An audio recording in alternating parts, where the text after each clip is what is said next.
भारतीय digital currency CBDC कल से रिटेल यूजर्स के लिए पायलट प्रोजेक्ट के तहत लॉन्च किया गया और इसमें कस्टमर्स और मर्चेंट के बीच बैंकों ने कुछ ट्रांजैक्शंस किए हैं।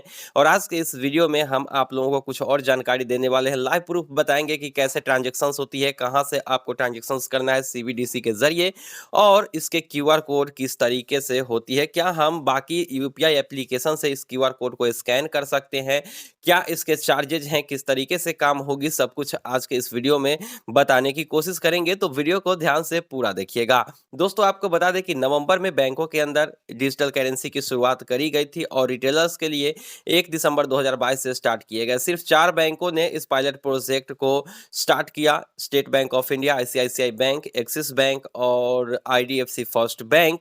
तो अभी आईडीएफसी फर्स्ट बैंक और यस बैंक की तरफ से कुछ यहाँ पर जो स्क्रीनशॉट्स आए हैं वो आप लोगों के सामने हैं। यहाँ पर आप देख सकते हो कि किस तरीके से डिजिटल रुपए को हम किसी को सेंड कर सकते हैं, किसी मर्चेंट को क्यूआर कोड के ऊपर। और बाकी अगर यूपीआई के जरिए भेजने की बात है तो वहां पर किस तरीके से ये यूपीआई आईडी पर सेंड किया जाएगा, इसकी डिटेल्स तो फिलहाल नहीं है। लेकिन अभी आपको जो स्क्रीनशॉट्स दिखाई दे रहे हैं वो है शायद यस बैंक या फिर आईडीएफसी बैंक है, क्योंकि स्टेट बैंक ऑफ इंडिया के सारे एप्लीकेशंस को हमने चेक किया, वहां पर सीबीडीसी वॉलेट की कोई ऑप्शंस हमें नहीं मिल रही है। शायद इसलिए नहीं मिल रही है क्योंकि कुछ चुनिंदा ग्राहकों को ही ये फीचर बैंक दे रही है, सारे ग्राहक को नहीं मिल रही है। तो हो सकता है कि कुछ लोग उनमें से चुनिंदा हों। तो आप लोग एक बार चेक कर लीजिएगा, ज़्यादातर लोग एसबीआई के कस्टमर होंगे ही। तो यहाँ पर आप देख सकते हैं कि डिजिटल रुपी जिस तरीके से ये जो साइन है वो कुछ इस टाइप से आपका ई रुपी करके साइन दिखाई दे रहा है और ट्रांजेक्शन्स यहाँ पर सक्सेसफुल हुए हैं। और साथ ही साथ दोस्तों 25 रुपये का चार्ज भी, अगर आप अपने खाते के पैसे को सीबीडीसी में कन्वर्ट करते हो तो वहाँ पर 25 रुपये का चार्ज लगता है, जो कि आपके वॉलेट में फिर से रिटर्न हो जाते हैं।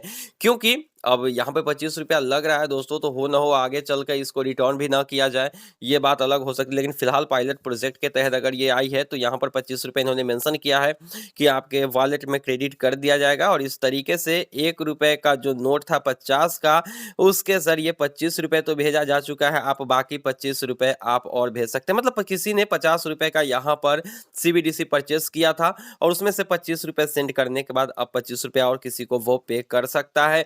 वहीं पे बात कर लेते हैं इसके क्यूआर कोड की। तो ये रहे आपके सामने मर्चेंट क्यूआर कोड, जहां पर आप सीबीडीसी को सेंड कर सकते हो स्कैन करने के बाद। लेकिन ध्यान रहे कि फिलहाल आप पेटीएम, भीम ऐप या फिर गूगल पे, फोन पे जैसे एप्लीकेशन से इस क्यूआर कोड को स्कैन करके किसी को पैसे नहीं भेज सकते हो, क्योंकि ये सीबीडीसी का क्यूआर कोड है।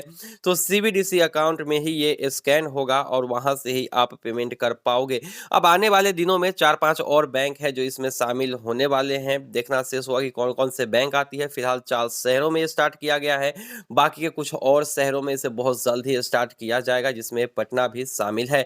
तो देखना होगा कि आखिर कब तक कौन कौन से बैंक में आती है। और अगर आप लोग एसबीआई या फिर आईसीआईसीआई बैंक या फिर यस बैंक और आईडीएफसी फर्स्ट बैंक के ग्राहक हैं तो एक बार चेक करिए इनके एप्लीकेशन में कि कहीं आपको सीबीडीसी वॉलेट की ऑप्शन तो नहीं मिल रही है। हालांकि सीबीडीसी वॉलेट में कोई भी पैसा जाने के लिए आपको बैंक से अनुरोध करना होता है कि आप उन पैसों को सीबीडीसी में कन्वर्ट करवा लीजिए, और कन्वर्जन चार्ज जो है 25 रुपया यहाँ पर आप देख सकते हो।